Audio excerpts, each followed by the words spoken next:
Hola a todos, bienvenidos a una nueva inmersión profunda. Hoy nos adentramos en el mundo de los genes con la ayuda de Wikipedia. Apuesto a que todos saben que los genes determinan el color de nuestros ojos, pero ¿sabían que son mucho más complejos que eso? Prepárense porque hay genes que no producen proteínas, incluso genes zombies en nuestro ADN. Es un mundo fascinante. Empecemos por lo básico. La definición de un gen ha cambiado mucho con el tiempo. Antes creíamos que solo codificaban proteínas, pero ahora sabemos que existen diversos tipos de genes con funciones muy variadas. Algunos ni siquiera producen proteínas. Increíble. Nuestra comprensión ha evolucionado tanto. Entonces, si no todos los genes hacen proteínas, ¿qué otras funciones tienen? ¿Para qué sirven esos genes no codificantes? Buena pregunta.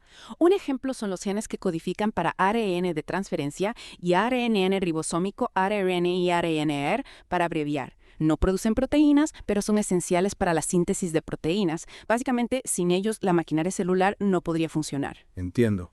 ¿Podrías explicarnos cómo funcionan? A veces me cuesta visualizar estos procesos a nivel celular. Claro. Imagina que la célula es una fábrica. El ADN sería el plano para construir proteínas. El ARN mensajero, ARNM, lleva las instrucciones a la línea de producción y los ribosomas son las máquinas que las construyen. En esta analogía, el ARN sería el transportador, llevando los aminoácidos correctos a los ribosomas, y el ARNR formaría parte de la estructura del ribosome. Me encanta la analogía de la fábrica, ahora lo entiendo mejor. Pero mencionaste algo sobre genes zombies. ¿Qué son exactamente? Sí, los pseudogenes. Son genes que han perdido su función original debido a mutaciones. Son como fósiles genéticos, restos de genes que alguna vez fueron activos, pero ahora están inactivos. ¿Y por qué siguen en nuestro ADN si ya no funcionan? No deberían desaparecer. A veces pueden reactivarse o evolucionar para adquirir nuevas funciones. La evolución no siempre es un camino lineal. Es increíble cómo la evolución puede reciclar material genético antiguo. Hablando de evolución, ¿cómo aparecen nuevos genes? Un mecanismo clave es la duplicación de genes. Durante la replicación del ADN, un gen puede copiarse 2 veces accidentalmente. Esta copia extra puede mutar y evolucionar independientemente, dando lugar a nuevas funciones. ¿Y qué pasa con esas copias? ¿Simplemente se quedan ahí o pueden desarrollar nuevas funciones? Esa es la parte emocionante. Pueden divergir y especializarse. Por ejemplo, la familia de genes de la globina que codifican las proteínas que transportan oxígeno en la sangre surgió a través de la duplicación y la divergencia. Es como si la duplicación de genes fuera un motor de innovación evolutiva. Impresionante. Y hablando de variedad, el artículo de Wikipedia menciona la cantidad de genes en diferentes organismos. Algunos tienen muchísimos más que otros. ¿Por qué? El tamaño del genoma y la cantidad de genes varían enormemente entre las especies. Los virus, por ejemplo, pueden tener solo unos pocos genes. Las plantas pueden tener decenas de miles. ¿Y a qué se debe esa diferencia? ¿Por qué algunos organismos necesitan tantos genes mientras que otros se las arreglan con menos? La complejidad del organismo es un factor importante. Organismos más complejos tienden a tener genomas más grandes y más genes. Pero la historia evolutiva también juega un papel. Algunos organismos han heredado genomas grandes de sus ancestros, mientras que otros han experimentado reducciones en el tamaño del genoma. Increíble cómo la evolución puede dar forma al genoma. Y no podemos olvidarnos de las mutaciones, esos pequeños cambios en el ADN que pueden tener un gran impacto. Las mutaciones son la fuente de variación genética, la materia prima de evolución. Pueden tener efectos positivos, negativos o neutros. Algunas pueden ser beneficiosas, proporcionando ventajas adaptativas, mientras que otras pueden causar enfermedades genéticas. Qué complejo. El mundo de los genes es realmente fascinante. Pero aún me quedan algunas preguntas. Y para eso estamos aquí. Continúa con nosotros en la siguiente parte de nuestra inmersión profunda. Descubriremos aún más sobre este increíble mundo. Retomando nuestra conversación sobre la complejidad de los genes, el artículo de Wikipedia menciona algo que se llama transferencia horizontal de genes. No me suena familiar. Siempre he pensado que los genes se heredan de padres a hijos. Exacto, esa es la transmisión vertical. Pero la transferencia horizontal es diferente. Los genes se mueven entre organismos que no están directamente relacionados. Es como si un gen saltara de una especie a otra. ¿En serio? ¿Y cómo es posible que un gen salte así? Hay varios mecanismos, por ejemplo los plásmidos. Son pequeñas moléculas de ADN que se replican independientemente y se transfieren entre bacterias. También están los transposones, segmentos de ADN que pueden saltar dentro del genoma o incluso entre genomas. Entonces los genes viajan de polizones en esos vehículos genéticos. ¿Y qué impacto tiene esto en la evolución? La transferencia horizontal puede acelerar la evolución. Permite que los organismos adquieran nuevas características rápidamente. Por ejemplo, las bacterias pueden volverse resistentes a los antibióticos a través de la transferencia horizontal de genes de resistencia. Claro. Por eso la resistencia a los antibióticos es un problema tan grave. Las bacterias pueden compartir estos genes entre sí y eso complica el tratamiento de las infecciones. Exactamente. Y la transferencia horizontal no se limita solo a bacterias. También se ha observado en organismos más complejos, aunque no es tan común. Es fascinante pensar en las posibilidades. Sí, sin duda. Es un recordatorio de que la evolución no siempre es lineal y predecible. La transferencia horizontal introduce un elemento de azar, ¿no? Exacto. Y hablando de manipular genes, el artículo de Wikipedia menciona la ingeniería genética, un campo que ha revolucionado nuestra capacidad para modificar el ADN. Podemos agregar genes, eliminarlos o modificar su secuencia para cambiar su función. He oído hablar de la ingeniería genética, pero no estoy segura de entenderla completamente. ¿Podrías explicarlo de forma sencilla? Claro. En esencia, la ingeniería genética utiliza herramientas moleculares para cortar, pegar y modificar genes con precisión. Es como si tuviéramos unas tijeras moleculares para editar el código de la vida. Suena a ciencia ficción. ¿Y cuáles son las aplicaciones? Son muchísimas, desde agricultura hasta medicina. Por ejemplo, en la agricultura se usan cultivos genéticamente modificados. Estos cultivos mejoran la resistencia a plagas, aumentan el rendimiento o mejoran el valor nutricional. He oído hablar de los cultivos transgénicos, pero también hay mucha controversia sobre su seguridad. ¿Qué opinas? Es un tema complejo. Hay muchos argumentos válidos en ambos lados. Algunos temen que los cultivos transgénicos puedan tener impactos negativos en la salud o el medio ambiente, mientras que otros defienden que son esenciales para alimentar a la población mundial. Ya veo. Parece que no hay una respuesta fácil. ¿Qué otras aplicaciones tiene la ingeniería genética? En medicina se utiliza para desarrollar nuevos tratamientos, por ejemplo, la terapia génica. Se basa en introducir genes terapéuticos en las células para tratar enfermedades. Entonces la terapia génica podría usarse para corregir defectos genéticos que causan enfermedades. Exactamente. Tiene el potencial de corregir defectos genéticos que causan enfermedades hereditarias. También se investiga su uso para tratar enfermedades como el cáncer o las enfermedades cardíacas. Increíble cómo la ingeniería genética abre nuevas posibilidades en la medicina y en la investigación. ¿Cómo se usa? La ingeniería genética es una herramienta fundamental para los científicos. Permite crear organismos modelo con genes específicos modificados. Para estudiar su función, por ejemplo, se pueden desactivar genes en ratones, para observar los efectos en el desarrollo o el comportamiento. Entiendo. No solo tiene aplicaciones prácticas, sino que es esencial para comprender la vida. Precisamente. Y a medida que avanza la tecnología, las posibilidades se multiplican.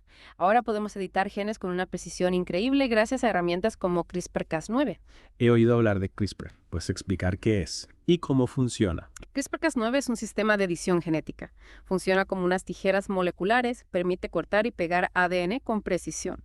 Es revolucionario y está transformando la investigación. Es fascinante. Pero con tanto poder, ¿no deberíamos considerar las implicaciones éticas? Por supuesto. La ingeniería genética plantea dilemas éticos. Debemos abordarlos con responsabilidad. Por ejemplo, la edición de la línea germinal humana, los genes que se transmiten a futuras generaciones. Es un tema que genera mucha controversia. Entiendo. Es importante un diálogo abierto y honesto para asegurar que la ingeniería genética se use de manera ética. Pero antes de entrar en ese debate, volvamos a las mutaciones. ¿Puedes explicar cómo pueden afectar nuestra salud? Claro, las mutaciones pueden causar enfermedades genéticas. El artículo describe diferentes tipos de mutaciones y sus consecuencias. Algunas mutaciones afectan la producción de proteínas, lo que puede llevar a problemas de salud. ¿Algún ejemplo? Por supuesto, la fibrosis quística es causada por una mutación en un gen. Este gen codifica una proteína que regula el transporte de sal y agua en las células. La mutación causa una proteína defectuosa y esto lleva a la acumulación de moco espeso en los pulmones y otros órganos. Entiendo. Las mutaciones pueden impactar nuestra salud. Hay estos tipos de mutaciones. Sí, existen mutaciones que predisponen a las personas a ciertas enfermedades, como el cáncer o las enfermedades cardíacas. No las causan directamente, pero aumentan la probabilidad de desarrollarlas. Por ejemplo, las mutaciones en los genes BRCA1 y BRCA2 aumentan el riesgo de cáncer de mama y ovario. O sea, pueden afectar directamente o aumentar el riesgo. ¿Qué podemos hacer para protegernos de los efectos negativos? Varias cosas. Un estilo de vida saludable, como una dieta equilibrada y ejercicio, eso reduce el riesgo de enfermedades. También es importante evitar la exposición a agentes mutagénicos, como la radiación y ciertos químicos. Y en el caso de enfermedades genéticas hereditarias, ¿hay alguna forma de prevenirlas? El asesoramiento genético puede ayudar a las parejas a comprender el riesgo de transmitir enfermedades a sus hijos. También existen pruebas prenatales que detectan ciertas mutaciones en el feto. Es importante tener acceso a esa información para tomar decisiones sobre la salud familiar. Y hablando de información, el artículo menciona la regulación de la expresión génica. Parece que no todos los genes están activos todo el tiempo. Exacto. La expresión génica es el proceso por el cual la información de un gen se usa para crear un producto funcional. Y está finamente regulada. Hay mecanismos que controlan cuándo y dónde se activa o desactiva un gen. ¿Y por qué no están activos todo el tiempo? Es cuestión de eficiencia y especialización. Las células no necesitan producir todas las proteínas todo el tiempo. Activar solo los genes necesarios ahorra energía.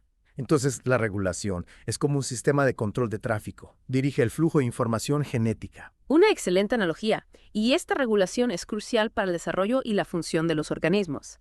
Las alteraciones pueden contribuir a enfermedades como el cáncer. Es increíble cómo la expresión génica puede verse afectada por pequeños cambios. ¿Qué otros temas interesantes hay en el artículo? Bueno, aún nos queda explorar el futuro de la investigación genética. Y algunos conceptos como los genes maestros, los genes letales, e incluso la idea de los memes como unidades de información cultural. Suena interesante. Espero que podamos hablar de eso en la última parte. Por supuesto.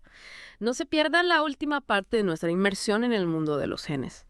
Bienvenidos de nuevo a nuestra inmersión en el mundo de los genes. Ya hemos explorado su estructura, función, evolución e incluso cómo podemos manipularlos. Pero aún quedan algunos temas interesantes por descubrir. Sí. Mencionaste algo sobre genes maestros y genes letales. ¿Puedes explicarnos qué son y por qué son importantes? Claro. Los genes maestros son como los directores de orquesta de desarrollo. Controlan la expresión de muchos otros genes. Se aseguran de que todo ocurra en el momento y lugar adecuados. Vaya responsabilidad. ¿Y los genes letales son tan peligrosos como su nombre lo indica? Bueno, el nombre puede sonar un poco dramático, pero sí. Las mutaciones en estos genes pueden ser fatales. Hay genes tan cruciales para la supervivencia que cualquier error en su secuencia puede tener consecuencias devastadoras. Es un recordatorio de que los genes juegan un papel fundamental en nuestra existencia, desde el desarrollo hasta la salud. Pero antes mencionaste algo sobre los memes. ¿Qué tienen que ver con los genes? Es una idea muy interesante. Fue propuesta por Richard Dawkins, un biólogo evolutivo. Dawkins sugiere que los memes, esas unidades de información cultural que se transmiten de persona a persona, funcionan de manera similar a los genes. Entonces los memes son como genes culturales. ¿Podrías darme algunos ejemplos? Claro. Las ideas, las creencias, las modas, las canciones, incluso los chistes pueden ser considerados memes. Se propagan a través de la imitación y la comunicación. Y pueden evolucionar con el tiempo igual que los genes. Es una forma fascinante de pensar en la cultura. ¿Crees que los memes podrían influir en la evolución humana, al igual que los genes? Es una posibilidad que algunos científicos están explorando. Piensan que los memes que promueven la cooperación o la innovación podrían dar una ventaja a los grupos que los comparten, influyendo así en la selección natural. Interesante. Es una idea que merece su propia inmersión profunda. Pero por ahora, volvamos a los genes. El artículo de Wikipedia menciona el futuro de la investigación genética. ¿Qué áreas te parecen más prometedoras? Hay muchas áreas de investigación que están generando gran expectación. Por ejemplo, la genómica personalizada. Esta busca utilizar la información genética de cada individuo para adaptar los tratamientos médicos y prevenir enfermedades. He oído hablar de la medicina personalizada. ¿Cómo funciona exactamente? La idea es analizar el genoma de una persona para identificar mutaciones que puedan predisponerla a ciertas enfermedades o influir en su respuesta a los medicamentos.